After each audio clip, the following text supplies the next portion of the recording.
And as you say, Odesa was the latest strike by the Russian missiles. The total of dead is increasing all the time at the moment. Ukraine's claim they shot down 2 of the 4 missiles that came over, but it's pretty evident from the destruction we're seeing from the video footage on the ground that some got through.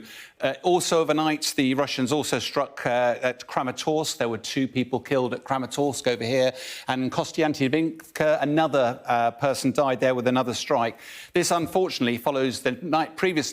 Kryvyi Rih was also struck with the biggest attack we've seen for quite some time, actually. This is the home of President Zelensky, and actually there were 12 deaths, 30 injured, 127 properties that were damaged as part of this strike. Again, none of these appear to be military targets. It's either Russia trying to target Russian logistics and rear support infrastructure, or, which looks more likely, just a blatant continuation of the attacks on the civilian population of Ukraine.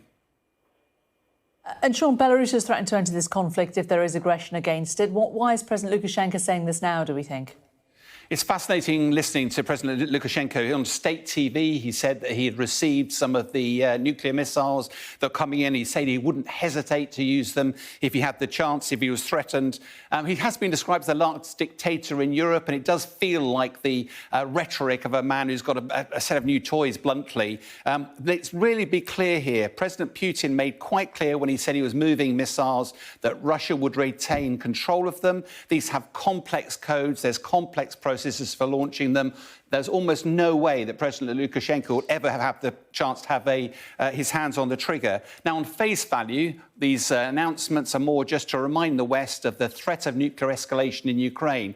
But the harsh reality is that moving these weapons forwards to Belarus makes no difference at all to their utility around Ukraine. What it does make a difference for is with those missiles into Belarus go a whole load more Russian soldiers. And once again, it's pretty clear that Russia is struggling to subjugate Ukraine militarily, but it's absolutely doing an invasion of Belarus by stealth at this time.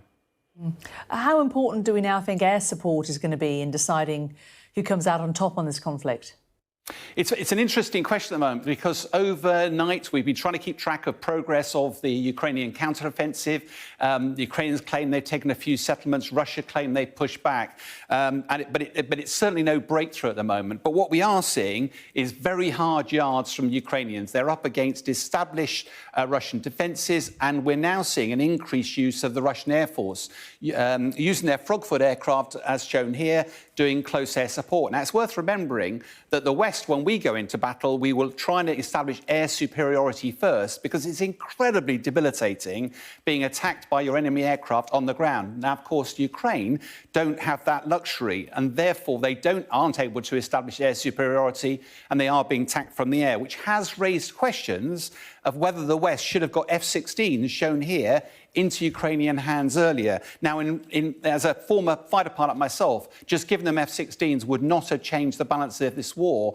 But if there had been some available for this stage of the conflict, it would certainly give the Russian Air Force a little bit more to think about, rather than just attacking the Ukrainian forces as they're on attack.